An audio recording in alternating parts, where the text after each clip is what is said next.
Sunday. As you know, Sunday means sun's day, and in Norse mythology, the sun is represented by a female deity, Sana or Sol. Following that, let's take a look at the sun rune or soul willow. Pay attention to the shapes.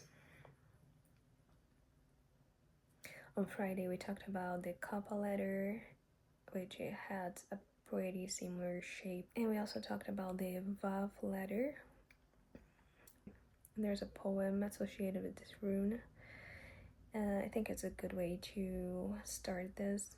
Sun is the light of the world, about the divine decree. Last Sunday we talked a little bit about light and fire and ice, and we mentioned the ancient Egyptian hieroglyph or an eye, and found some parallels with the Latin and Greek words gyros, meaning to rotate. So let's circle back. Now let's take a look at the ancient Greek word for eye. In ancient Greek, the word for eye is ophthalmos, which we explored last Sunday. Ophthalmos meaning eye chamber. Another word, ops, also means eye or face. So let's take a look at that. The etymology points us to the Proto-indo-european ox from ek or hack. Ek, to see, and eye. Speaking of ek or hack, yesterday we mentioned Saturn's hexagon. Now let's invoke Hecate. Hecate is an ancient Greek goddess of magic, spells, the moon, the night, and crossroads. And the etymology from ancient Greek Hecate, possibly the feminine equivalent of Hekatos or Hek-ergos, an obscure epithet of Apollo, again the sun god, variously interpreted as one who works or operates from afar. And here we have another depiction of Hecate. They don't look very radiant. And speaking of hack, you might have noticed how hexagons are a persistent pattern and life in it. It's everywhere, starting with the structure of hydrogen. Also note how Helios and hydrogen, Helios being another name for Apollo, both start with the letter H. And here we have the development from Greek eta, from Phoenician het, supposedly ultimately from the ancient Egyptian hieroglyph representing a fence, sometimes written chat or het. The eighth letter, so it's interesting how the letter H sounds pretty similar to the number 8. And by analyzing the letter at, that brings me back to the ancient hieroglyph representing an eye for 2 reasons. For one, if you turn the letter H, it looks pretty similar to an I, the letter I. And 2, because there's this little detail here about the Chinese character. And here we have the development of the Chinese character. Oh, I can see now. Okay.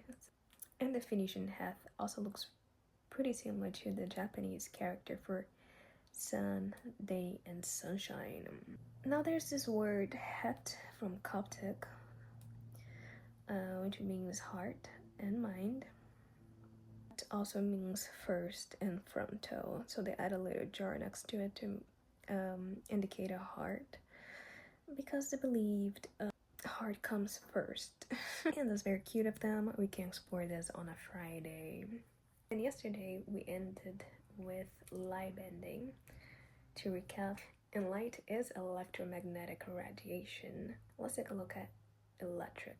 It derives from the word for amber in ancient Greek, electron. I also wonder if there is a relationship between amber and amber. And that word is related to the ancient Greek elector, meaning shining, brilliant, by name of the sun. And here's some key concepts of electricity. So electric circuit, it needs a closed path to allow electricity to flow. And yesterday we were talking about circles, closed. Closed is also a word correlated to that. Electric circuit, electric charges, and all that. Electromagnetic induction, the process of generating electricity using magnets and coils of wire. And photovoltaic effect, the process of converting light into electricity used in solar panels.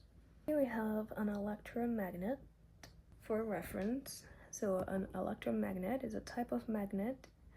So we're talking about magic, and now we're talking about magnets, in which the magnetic field is produced by an electric current. Electromagnets usually consist of wire, likely copper, shaped into a coil. A current through the wire creates a magnetic field which is concentrated along the center of the coil. The magnetic field disappears when the current is turned off. The wire turns are often wrapped around a magnetic core made from ferromagnetic or ferrimagnetic materials such as iron. And since we mentioned coils, let's take a look at spiral. From ancient Greek spada, meaning coil, twist. From Proto-European spur, from spur to twist. And since the world goes round like a whirl, let's take a look at sphere. From ancient Greek sphera, meaning ball and globe, of unknown origin. A look at sphera, connections with spiral, or Proto-Indo-European sphe, to kick, rebound, move convulsively. Here they had an H, the spare, but before we had spare meaning to twist, perhaps they are connected. In physics, electromagnetic radiation is a self-propagating wave of the electromagnetic field that carries momentum and radiant energy through space. So let's go back to the letter Vav. English etymology of Vav points us to the Proto-Indo-European vagona, something that also appeared yesterday from chariot. From Proto-Indo-European vag, meaning to drag, to carry. So here it's circling us back to the chariot. Follow the light rays from Red, the director, and let it point us towards the correct direction.